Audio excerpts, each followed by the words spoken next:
for joining us for this wonderful Stewards of the Beautiful Land. This is our second to last session here, and we have got another fantastic one. We've got Mark Runkel, forest technician with the Iowa DNR, going to talk to us about Iowa's top 7 invasive species.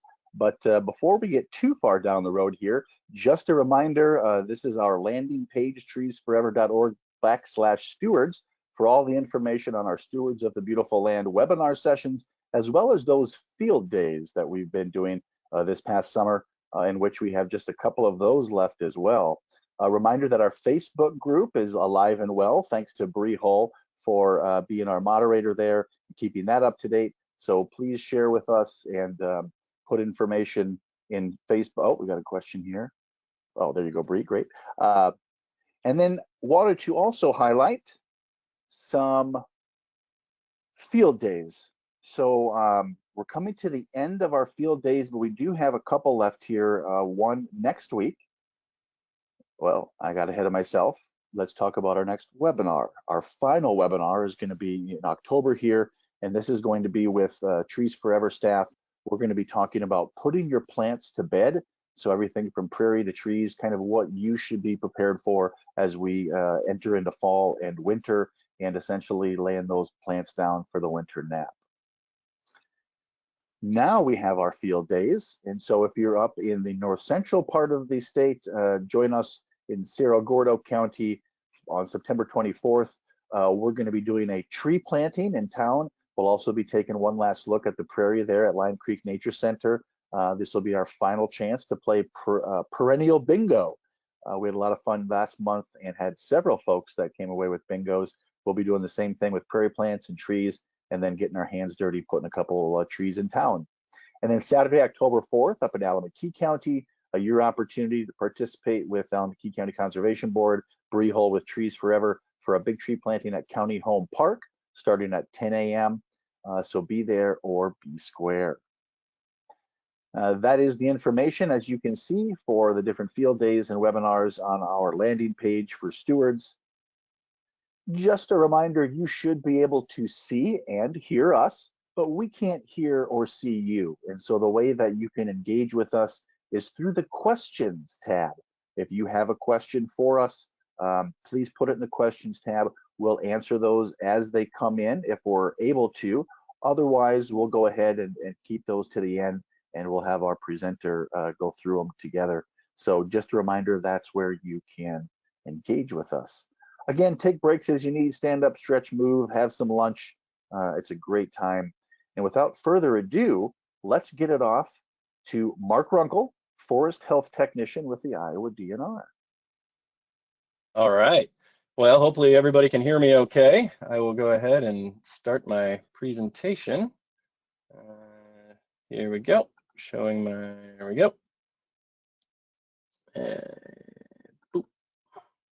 Like this. We practiced this yesterday so that I wouldn't do exactly what I'm doing right now, but here we are. It's coming through real well. Thanks. All right, good deal. All right, I actually am going to turn my camera off as well so you guys don't have to look at me too. So, all right, well, yeah, like he said, my name is Mark Runkel. I am the Forest Health Technician with the Iowa Department of Natural Resources. And today we're going to be talking about a publication that was set out, or that we put out a little while ago, and it's just kind of bringing light to the top 7 invasive pests to watch for this year. And yeah, and so we'll just kind of go through some of those. And if you guys have any questions, I'll have my contact information at the very end of this, and feel free to reach out with any of the questions that you might have about any of this stuff, or in the actual presentation as well. So yeah, just real quick, we're just going to go through overview. That's the introduction. We kind of already did that. And then the 7 pests that we're going to be talking about are the spongy moth, emerald ash borer, Asian longhorn beetle, spotted lanternfly, walnut twig beetle, roundleaf bittersweet, and of course the bur oak blight. And then we'll kind of wrap it up a little bit at the end via the questions. So to get started, we're going to start with the spongy moth. So like a lot of the other invasive species that we have in Iowa are actually from China, in certain areas in China. But the spongy moth, especially the Limantra dispar version of it, it is interesting because it's from Europe. Now, it was first brought here, like it says, in 1869 because the moth or the caterpillar actually makes this silk.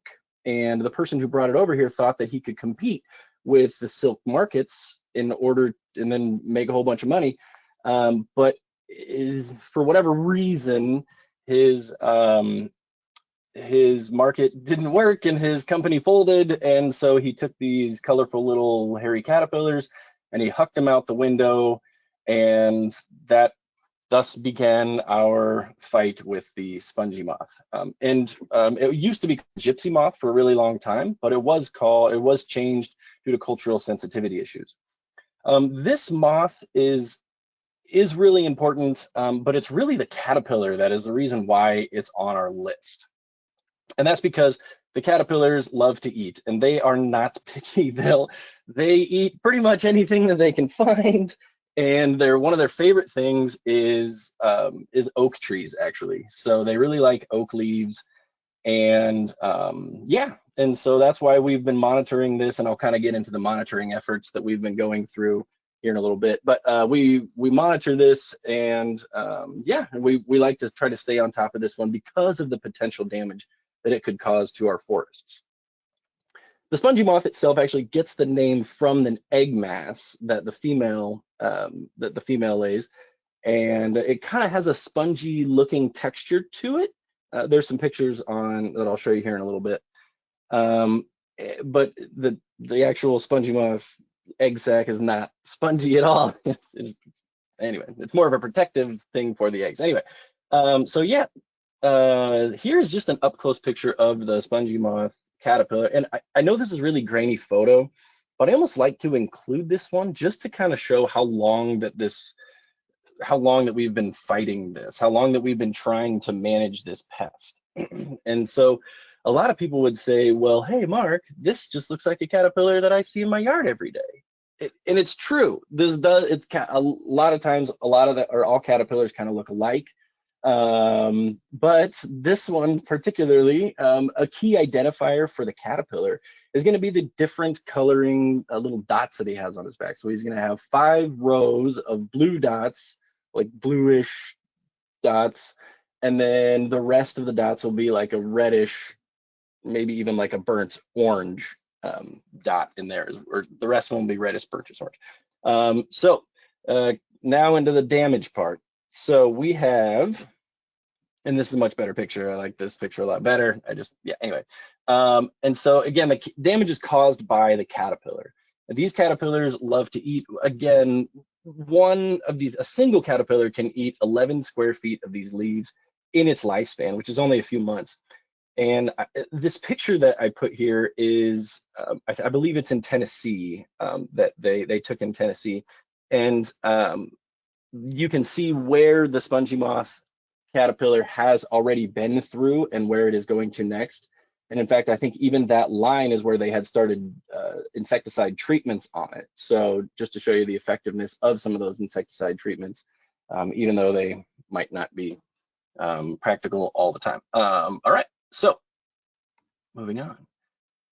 So just kind of a closer up look at the damage that the spongy moth caterpillar can do. You can see they definitely, they'll skeletonize, and they'll eat every inch of the leaf that they possibly can. And this is actually an interesting picture because you can see off in the corner there, the tree is actually trying to regrow new leaves while it's being eaten. So this is just a really challenging pest to slow down. And we'll kind of get into why it can be so challenging. So the life stage for the spongy moth is this is actually really important, and this is one way that we can manage it and monitor it. So the stage 1 is the egg mass. Obviously they're eggs and they have to hatch, and when they hatch in May to July, that's a really important timeline because that's one of our key management strategies for this. Should it come to a time where we have to use insecticides on this insect, luckily or unluckily, however you want to look at that, the spongy moth caterpillar hatches like 2 weeks sooner than all of our native caterpillars and all of our other caterpillars. So they hatch early in hopes to get a leg up on the competition, and most of the time it works. So there's like a 2 week window in there in which we would have to apply certain insecticides that would just target caterpillars. And it's very effective. The one that I have seen be used is called BTK. Anyway, so that's the caterpillar stage, about May to July.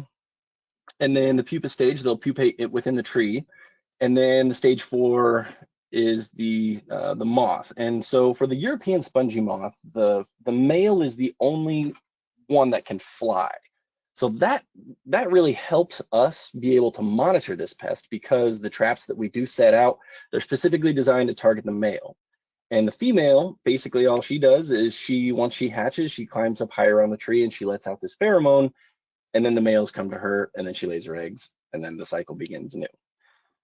So kind of like what I was saying, the caterpillars will go high up into the canopy. They'll eat as much as they can, and then they'll come back down to the main stem, or at least a slightly larger branch, for the nights, or if they need to travel around the tree itself. And then on the right side, or on the other side of the screen, you see those female spongy moths, and they have laid their eggs there. And that's kind of what I was talking about with that spongy moth. It might look like a spongy texture, but it's actually like a hard shell almost. It just looks better. But yeah, so the females, they'll go to this specific spot, and then they'll let out this pheromone saying that they're ready for reproduction. And that's how we can monitor them, because what we do is we place traps. These are called delta traps, and we have replicated, the royal we, I should say, we have replicated the pheromone that the female lets out, and we're able to put that pheromone inside of these traps. And these traps are then placed all over the state. I think we have several thousand out, although they are being picked up right now, but we have several thousand out over the state.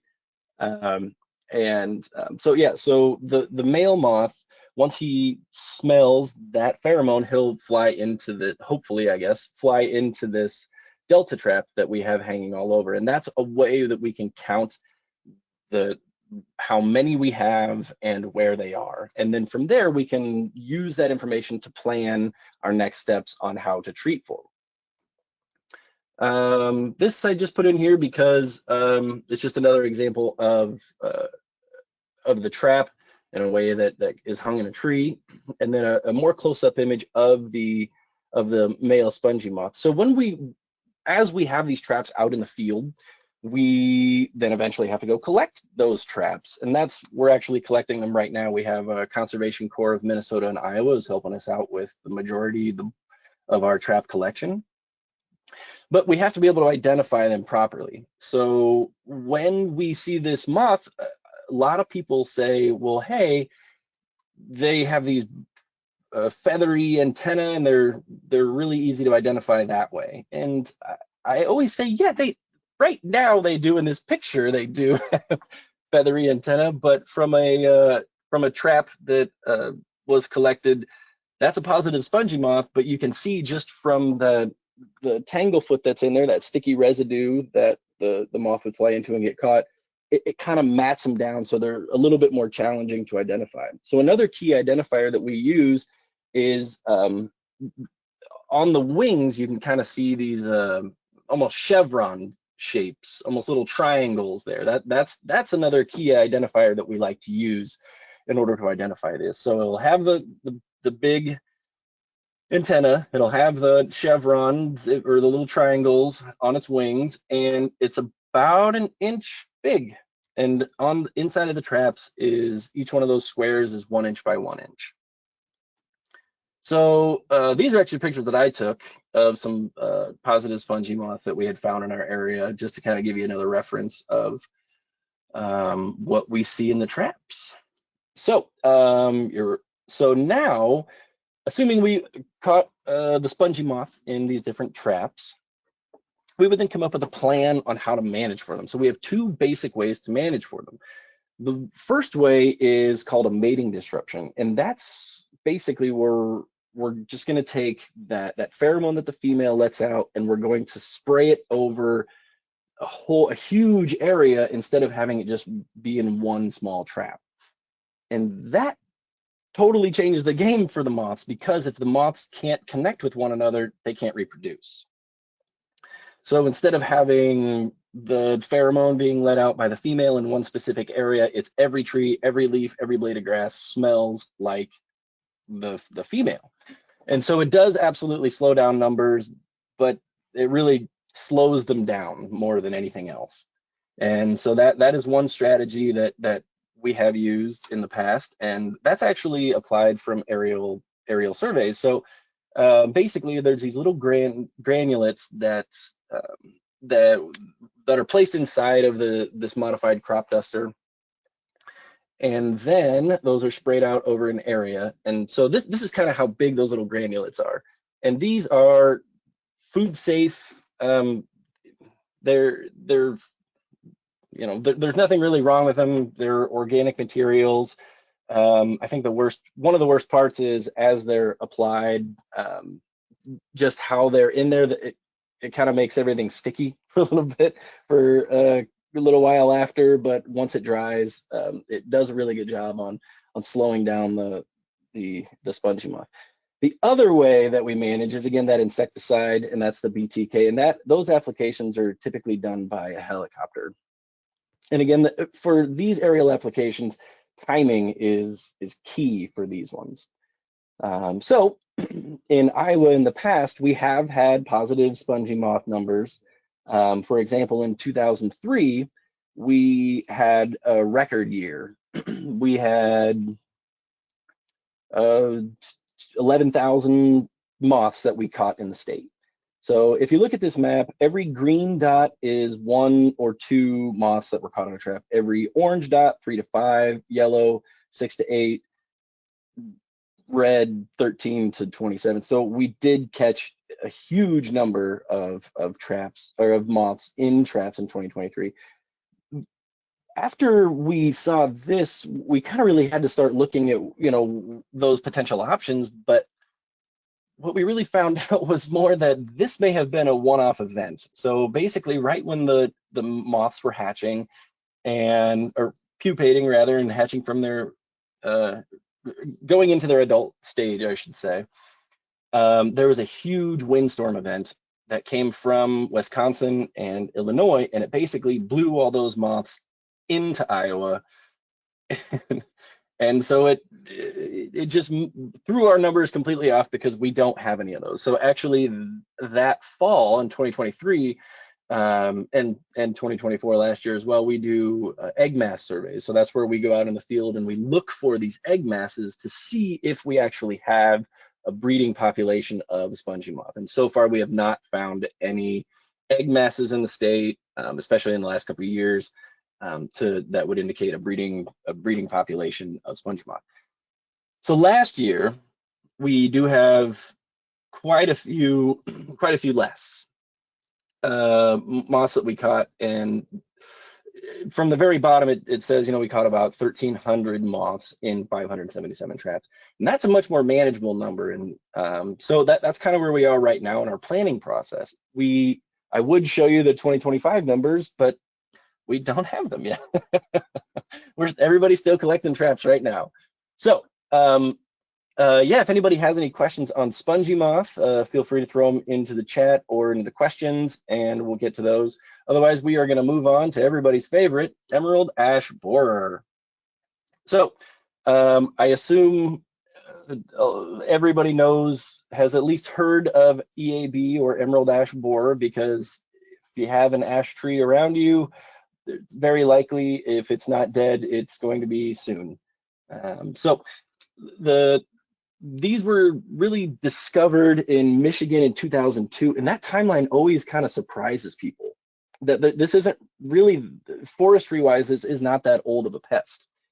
As the real damage of this is, again, the larval stage. And the larval stage, and in which case it basically just makes these big S-shaped galleries underneath of the bark that cut off the nutrient flow. So that yeah, so it's really challenging, and even one of these larvae to a tree can just be absolutely devastating. But most of the time it's numerous. Most of the time there's an absolute ton of these larvae in each tree. So it just brings to even the tree to die faster. So yeah, so kind of back to that timeline I was talking about earlier. The EAB first arrived in Iowa in Alameda County. The first sightings were in 2010 in Alameda County. And from there, we can start to see it move a lot. But at first, nobody really knew how it was moving that far. It went from Alameda County to Union County. And it was theorized that this was because people were moving firewood, and that could have played a part to it. But after some researchers were starting to look at it a little bit more, it found out that it was probably being transported by railroads. And so basically, from Alameda County, there's a lot of trains that run north and south, straight down to like the Henry County, Des Moines County area, and then straight east and west. And so we can kind of start to see that trend kind of bubble from there.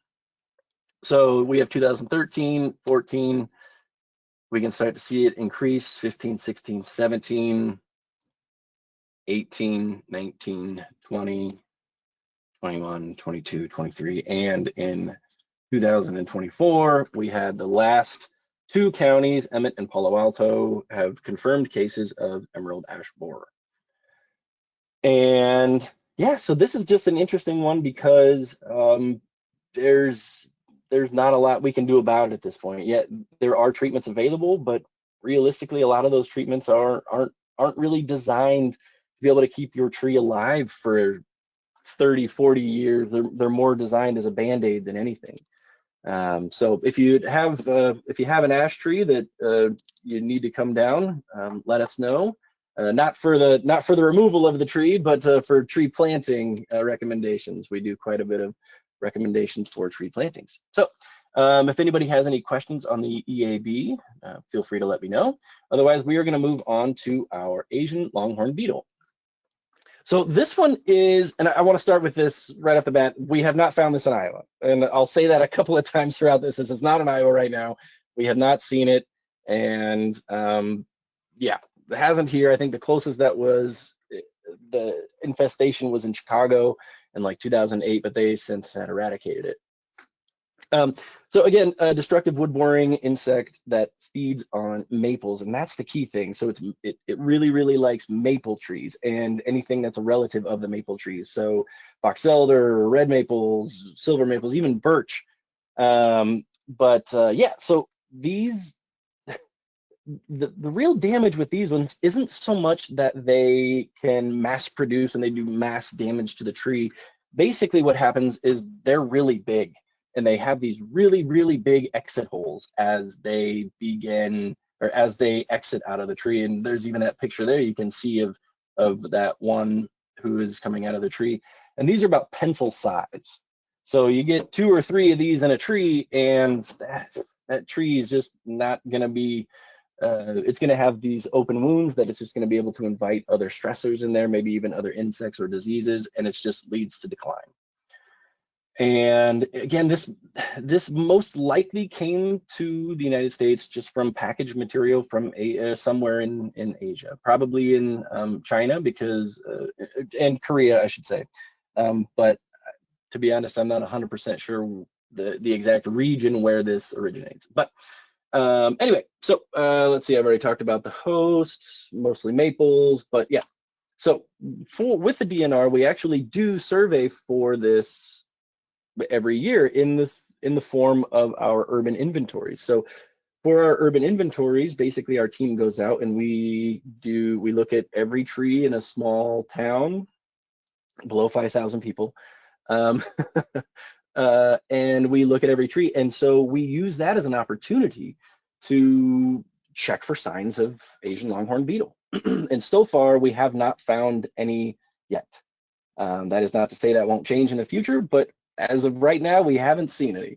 And again, we have not found this in Iowa. It's not here. We don't have it yet. So yes. Yeah, any questions on the Asian longhorn beetle? Feel free to let me know. We're going to move on to the spotted lanternfly.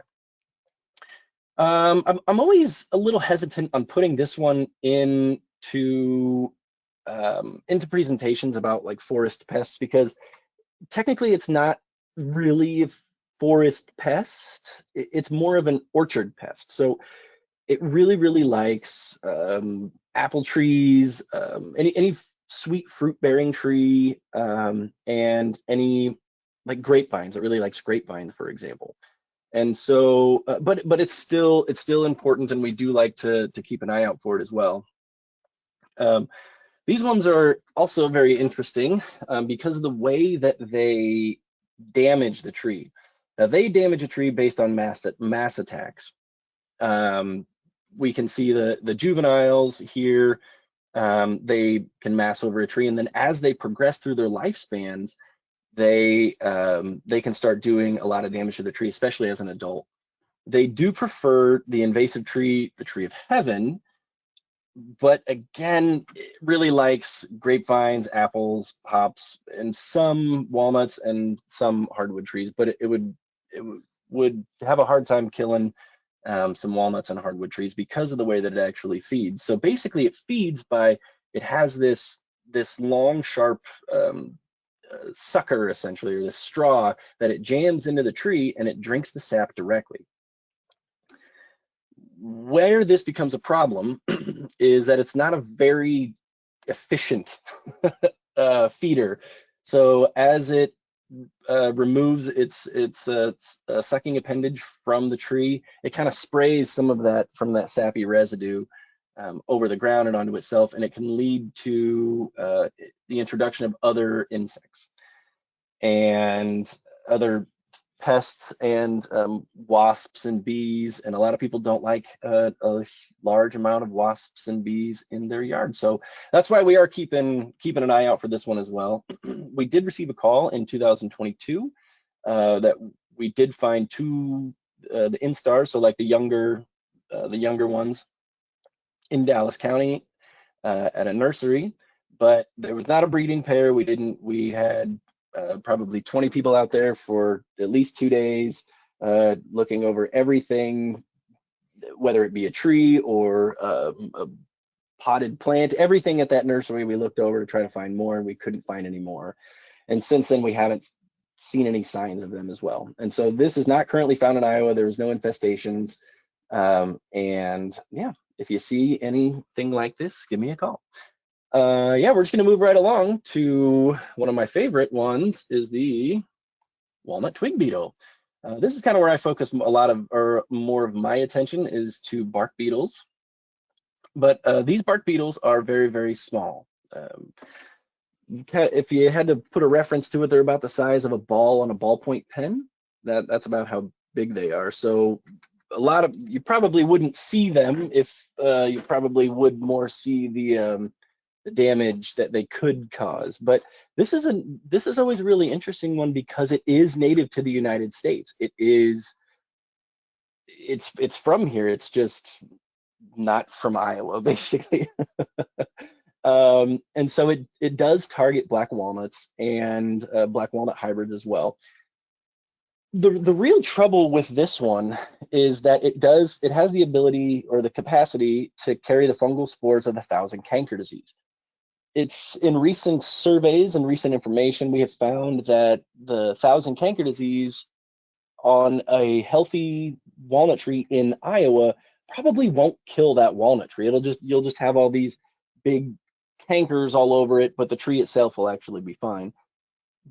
But if you have this prize walnut tree with these big cankers all over it, you're going to greatly diminish the cost of it, and that could potentially damage our sawmill industry and our walnut industry. So we do survey for this one a lot. So in 2024, we had 2 survey locations within each county, at least 2, I should say. There were some counties that had more. And basically what this survey looks like is a little bit different than the spongy moth. This one, we use a Lindgren funnel trap, a dry Lindgren funnel trap. And these traps stay out in the field for about 2 weeks, and then we would go out and collect it and collect the insects that we would find in that white cup at the bottom. And then when we get time, we would take those samples into the lab and see if there's any of the bark beetles in there. So here's just another example of the trap. And inside of the trap, we have a small pheromone packet, looks just like that. And then we also put a small bit of flea and tick dog collar. And that's so that any bug that would go inside of this collection chamber wouldn't be able to leave. It would die within that collection chamber.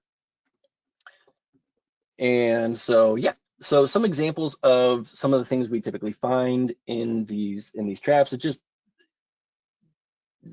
just different types of beetles that may have accidentally fallen in.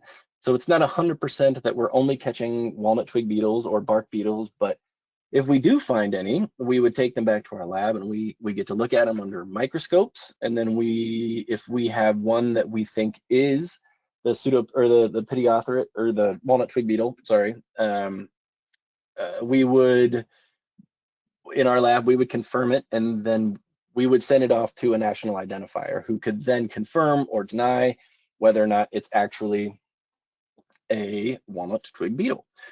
And so this one is more challenging because if we found one walnut twig beetle in a trap and it was confirmed and the whole coop and caboodle, it really wouldn't change that much because one of these won't do that much damage, can't do that much damage. Bark beetles can really do damage to trees because they mass attack. There's been, if you start to see thousands of these on thousands of these on a tree, that's where it can really start to detriment some of these trees. But anyway, so if you have any more questions on the walnut twig beetle, feel free to let me know. I'd love to hear from you. And the next one that we have, I always think this one's interesting because I think this is probably one of the most detrimental invasive species that we have in Iowa, just because of how fast it grows, how hard it is to manage, and a lot of people don't know about it. I talk to people all the time, and anyway, so this is the roundleaf bittersweet. It used to be called the Oriental bittersweet, but it was changed due to cultural sensitivity issues. This is a woody vine, and it can grow very quickly, up to 60 feet that we know of, and the diameter of it can get very, very large. A few other key identifiers from this one is if you see it on the ground and going up to a tree, it's pretty much going to go up to that tree right at a 45-degree angle. And from there, it'll continue to wrap around the tree and continue to climb. And this is relatively common. There's a few places in Iowa to where I know that it is rampant and it will take over a forest if left unchecked. For example, Backbone State Park has been fighting this one for years, and I know they've been doing a really good job with it, but you can ask anybody that works there or who has worked there, oh boy, it is tough. So just kind of some impacts, on the picture on the left side, we can see it just completely take over those trees, and it'll completely shade out the tree that we might not want to have shaded out. And another thing that it can do is it will, in order to climb, in order to get those nutrients up to the leaves at the upper canopy, it has to have this big translocation network. So it can choke out the trees. It can actually girdle trees that it's climbing, and that's what that middle picture shows. And the last picture there is just to, again, show impact on how quickly it can grow and how quickly it can spread. So one of the main ways that it spreads is by seeds to get to new areas. And these seeds are really, really tasty for wildlife, and they're great for birds. So one of these is the invasive round leaf bittersweet, and the other one is the Native American bittersweet. And so this just kind of goes to show you the challenge of this one as well, because it is hard to identify in the winter. because these are the berries. These are the berries that the birds would go and eat, and then they can move it to a new place pretty easily, pretty quickly. So I didn't know how much crowd participation was going to be here, but just to give you in your heads, you can let me know which one's which, and let me know if you were right, because yeah, there is the one on the left is invasive, the one on the right is native, and there are some differences to see on there, but just at a cursory glance, they are hard to tell apart. So there are control methods for the roundleaf bittersweet. And before I go much further, if you are planning on using any chemicals, before using any chemicals, please read the instructions and the labels properly, and only use the correct amount instructed by the label. Anyway, so the easiest way to get rid of it, I'll put easiest in quotations, the easiest way to get rid of it is by hand removal. So pulling it out with your hands, sometimes that's not always feasible. You can do a basil bark spray with triflucor or imazapyr, that also can work, or the stump cut, the glyphosate, or triclofor as well. Yeah, so I won't go into this one that much. If you want a copy of this, feel free to reach out and I can send it to you along with some other resources to manage this one. Yeah, so again, just as your daily public service announcement, if you're going to use any pesticide or herbicides, make sure to read the label and follow them properly.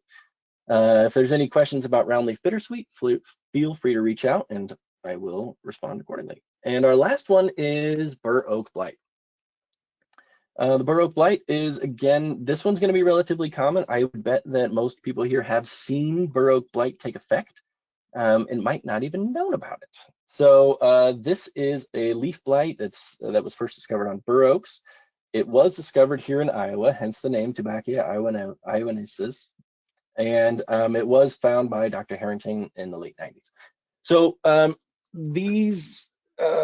I'll just go to the next slide. It's easier to talk about there. So the bur oak blight has a lot of symptoms, but really the first three are the ones that we're probably going to notice the most.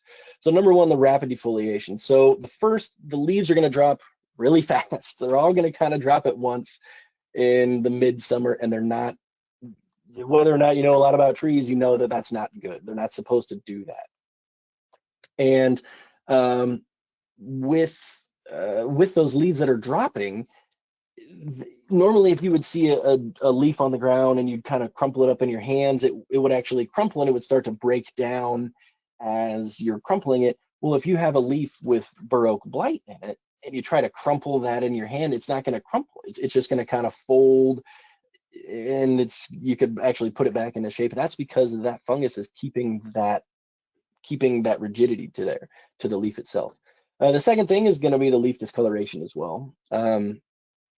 Yeah, and we can see that it does like to go and start on the outside and work its way in. Crown dieback, that's always another key symptom. Fungal mats, this one's going to be a little bit more challenging to tell because, yeah, this one's going to be a little more challenging to tell, mainly because this is underneath of the bark. So it shouldn't be a key identifier. I struggled on putting that in there. And then also this one as well, the sapwood streaking. You might be able to see it within the sapwood as well. So within 2024, so far it has been confirmed in every county in Iowa except Ringgold. From what you can see on this extremely blurry map that I didn't realize was this blurry. It hasn't been found in Ringgold, but basically that just to me says that we haven't been there to check. I would bet that it is active and thriving in Ringgold County. But yeah, so as far as its kind of national spread, as of 2019, this is as kind of as far that it has spread. I wasn't able to find a fully updated map. But basically everywhere in the reddish pink is confirmed, everywhere in the yellow is suspected, and everywhere in the gray is potential. So you can see that it has potential to go a great distance. And I'm just going to I just kind of threw some of these other identifiers in there as well, just to kind of get your mind looking for it if you see something like this specifically on a bur oak, specifically stuff like these.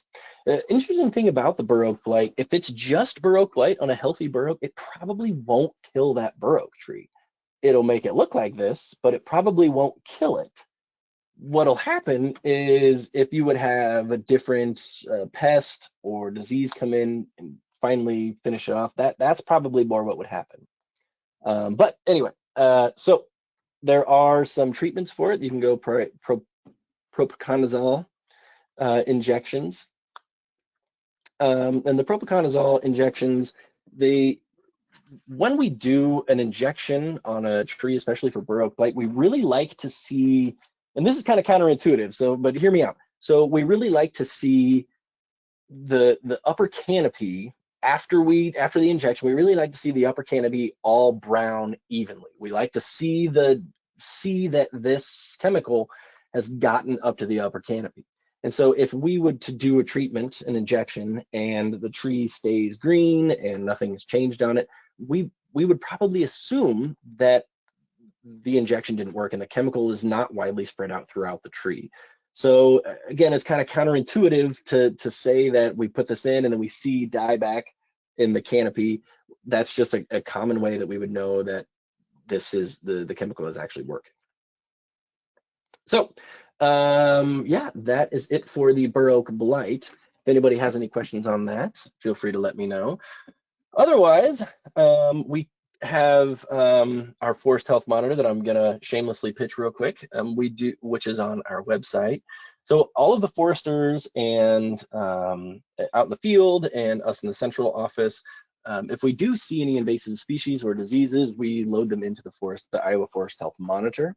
And basically, this is just a way that we can kind of track where the invasive species are, where we could maybe send more resources, where we could visit more often to be able to identify potential outbreaks. And so this is just a map of the Iowa Forest Health Monitor with all of them turned on, everything turned on. So it wouldn't look like this. You can sort it and you can find in your area if you have an invasive species in your area. It doesn't mean that it's not there. This is just a map from observations from foresters.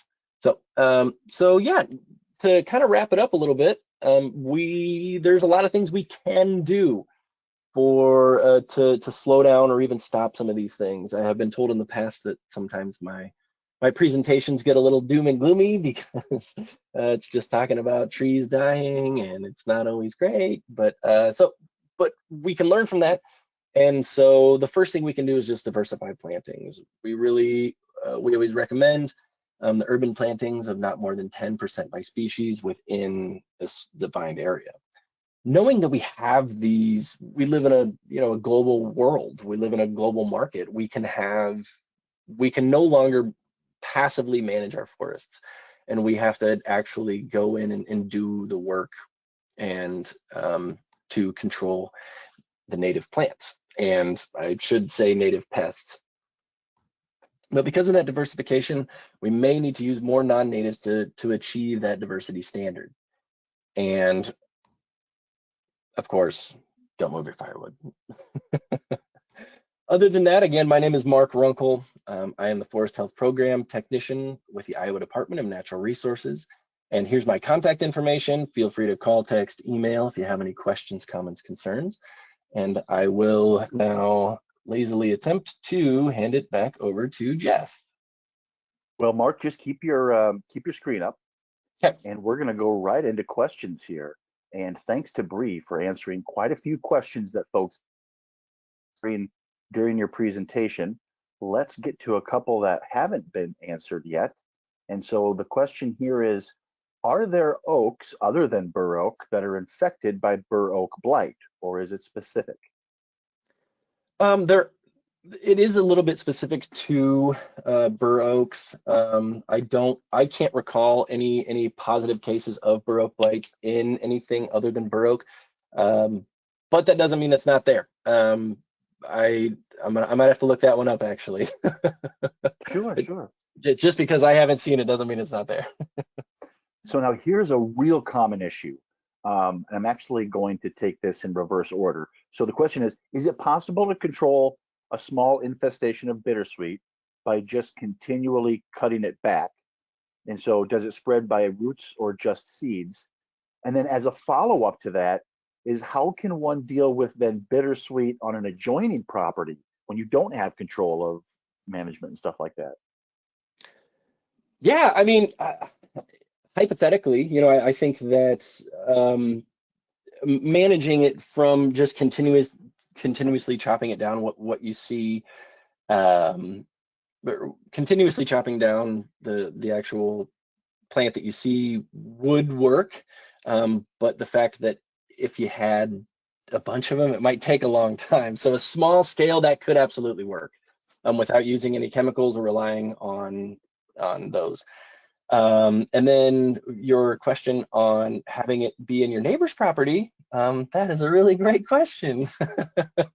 If anybody has any advice on that one, please let me know. But no, but in more seriously, I would try to go talk to your neighbor and see if you guys could figure out a management strategy for that, because it will migrate into your forested area or your yard. Yeah. Fences don't mean a whole lot.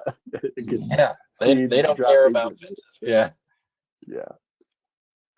Okay. Question here. What are the natural enemies to some of these insects? Are there any natural enemies to these insects? And maybe emerald ash borer is a great one in terms of not really, or maybe a few. What do you know, Mark? Yeah, absolutely. So I'll just take the EAB for example. There are natural enemies. In fact, our partners at the APHIS lab, they have been working diligently on an introduction program for parasitoid wasps. And a parasitoid wasp is just a type of very, very, very, very tiny wasp that attacks only one specific type of insect. And so they have released in certain areas throughout the state two different types of this parasitoid wasp. One of those types specifically targets the adult stage, and the other targets the larval stage. And essentially what it does, without getting too graphic, it lays its eggs inside of the still alive, either male or larva. And from there, or adult or larva, and from there, you can probably guess what happens. But yeah, so. Interesting. And yeah, absolutely. Yeah, it's a violent process. Okay, so how about any data on how bittersweet responds to burning, meaning a timber burn, not like a spot treatment like with barberry, but will a timber burn, if you can get enough fuel on the forest floor, will that take care of the bittersweet at all, or any ideas there? So studies have shown that actually fire is not an effective tool against bittersweet for a couple of reasons, but which I won't get into. But basically, it's able to quickly recover from the fire, and it's able to grow its root structure by up to 400% directly following the fire event. And not only that, but then it doesn't have any competition. So it loves fire. It loves when we burn things because it can grow extremely fast after a fire event. So no, I would say that it's not an effective tool to use against roundleaf bittersweet. Yeah, great point. It actually is worse for it because it can overcompete then. Okay. It is a little bit worse. Oh, okay, so I missed here. What are nope, I missed that. Come on now. It seems Chinese bush clover has taken over my pasture this summer. Any suggestions on how to rid myself of this so it doesn't continue? Chinese bush clover. You familiar with that at all? I'm not super familiar with that one, but if you reach out to me via email or something, I can do some homework on it and I can get back to you. But I don't want to take a guess on that one. But yeah, if you reach whomever asked that, if you can reach out, that would be, yeah.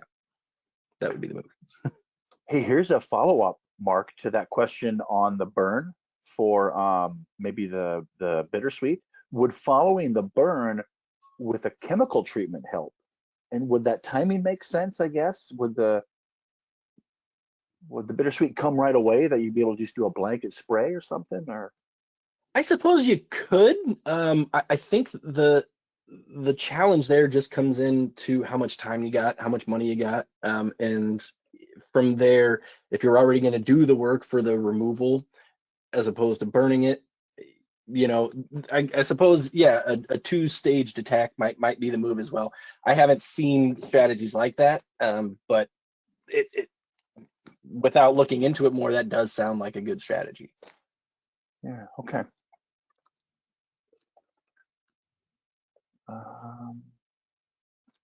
Let's see here. Oh, what are good trees for diversification? University of Iowa is planting Kentucky coffee trees and swamp whites. Great. Any Those are suggestions? great, two great species. Yeah, there's a ton of suggestions. The thing with suggesting which tree is a lot of times trees are really specific to the site, so you're going to want to do the right tree, right site. So, you know, for example, if you had a really wet site, you would want to have, like, maybe it's at the bottom of the hill in your yard and it gets a lot of rain. You wouldn't want to put a tree there that really doesn't like wet feet, is kind of the what we call it. So so yeah, if you reach out to me as well, there are several publications on our website that are planting recommendations for certain areas, and yeah, and those are really helpful planting guides, and they, yeah, if you, like I said, email me and then I can either send one to you in person, or I can send you a link to it, because it has a lot of really great information and it would really help you narrow down which tree is best for your site. Okay, Mark, here's a question about that parasitic wasp or Mm-hmm. parasitoidic, or however you say it. Yeah. So the question was, is that the same type that would potentially lay their eggs on monarch caterpillars, or are they truly specific to EAB? They're truly specific to EAB. Okay. They, to my knowledge, they can't, yeah, they won't lay their eggs in anything else other than either the larval stage of the emerald ash borer or the adult stage of the emerald ash borer. If they can target the eggs, I think they will, but I think their two main targets, at least the two that they have released, I believe, are to the larva in the adult stages. And again, they're very, very small. They are, yeah, that's actually a huge problem, is that they are so small. That they are so Sure. small. Hey, Mark, here's a question. Yeah. So once your ash tree dies, what should you do with it? Or maybe put another way, your tree dies from emerald ash borer. Are Mhm. there any limitations on what you can do with it? Limitations of what you can do with it after it dies. It's dead. Is it going to harbor any EAB? The larvae wouldn't be in it if it was dead, right? They're only on living trees. So can you burn it? Can you woodwork with it? Are Um, there? yeah, it absolutely, the larva can absolutely be in there for a while afterwards, because there are still Uh, nutrients within the tree itself. So if you, I would first recommend um, removing it, whether removing it safely. And then if you have the opportunity to keep it on your area and use it for woodworking or use it for burning, something like that, as long as it kind of stays within your area, I think that would be okay. Yeah.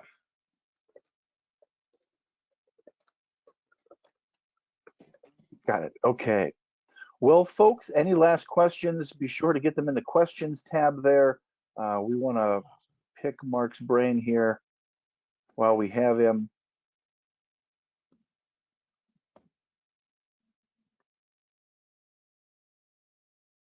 Just a reminder, we'll have our final webinar here on the 8th. Oh, holy moly, we got all sorts of questions here. Okay, so cut our ash tree back, left a 5-foot trunk. The tree is still growing. Is this a problem? Okay. So they cut the tree down, left they pollarded it basically, or just about all the way down.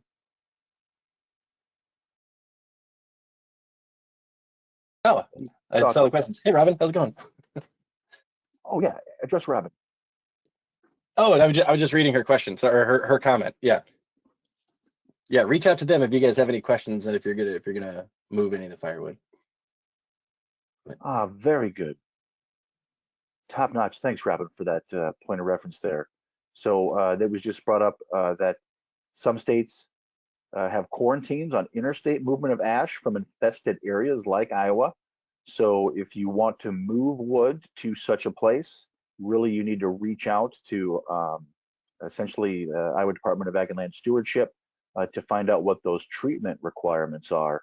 And funny story, back many years ago, a good friend of mine, his father went to Germany to visit relatives, ended up buying a German orchard tractor, and he had it shipped back to the United States. And he said the biggest pain in the butt from the whole thing was that the shipping crate had to be like triple inspected and very specific. And he said it was all because of the pests and disease that go back and forth. And I said, like the emerald ash borer. So anyways, that is a very real thing. So, okay, what else do we have here for some questions?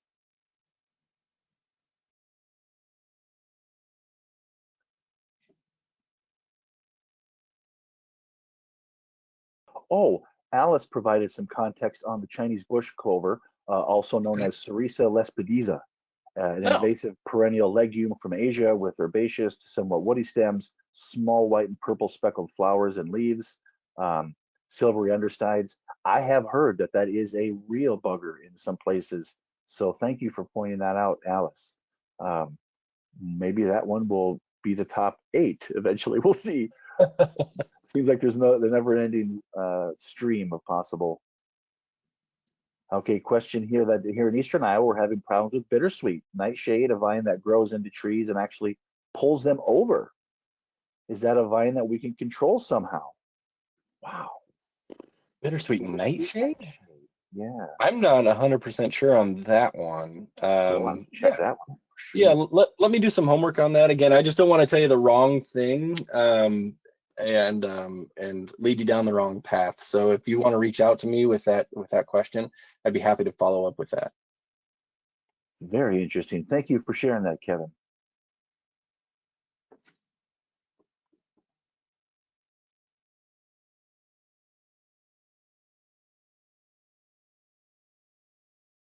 Well, I think we've come to the end of the questions here. I want to thank everyone for joining us. I'd really like to thank Mark for taking time to go through these top 7 invasive species. This is a continuing and growing issue, certainly, that we have here in the state of Iowa. And it seems like it's a never-ending battle. So thank you for the work you do, Mark. Thanks to everyone for joining us here today. This will be recorded and put up on our Trees Forever YouTube page here probably within the week, and you can share it and revisit it, and certainly a lot of good information that was provided here today. Thanks, everyone. Have a great day, a great week, and we'll see you soon. Thank you, everybody.